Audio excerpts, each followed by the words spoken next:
निलेश लंके नाराज आहेत, ते तिथल्या स्थानिक राजकारणावर नाराज आहेत. त्यांना मी काल घेऊन बसलो होतो.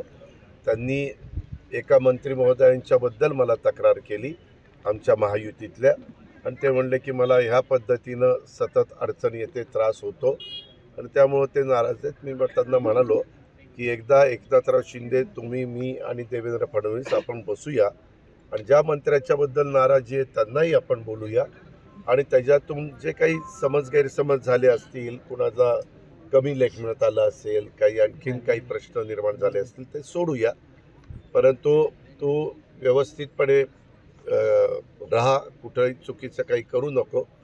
आता तो राष्ट्रवादी काँग्रेस पक्षाचा आमदार आहे. सगळ्या आमदारांना राष्ट्रवादी काँग्रेस पक्षाचा व्हीप लागू झालेला आहे. त्यांनी जर स्वतः काही वेगळं केलं तर मग त्यांना स्वतःला राजीनामा देऊनच करावं लागेल, म्हणजे उभं राहायचं वगैरे म्हटलं तर. असं सध्याची परिस्थिती आहे. परंतु बातम्या जोरात चाललेल्या आहेत आणि त्याला समोरच्या लोकांना उमेदवार नसल्यामुळं ते असे वेगवेगळ्या लोकांना, म्हणजे तुम्हा पत्रकार मित्रांना आठवत असेल की ज्यावेळेस ही सगळी भूमिका 2 जुलैला घडली आणि हे सगळं अस्तित्वात आलं, त्यावेळेस त्यांच्यातलेच काही जण म्हणत होते की हे जे बाजूला गेले त्याच्यातल्या एकाला देखील परत घ्यायचं नाही.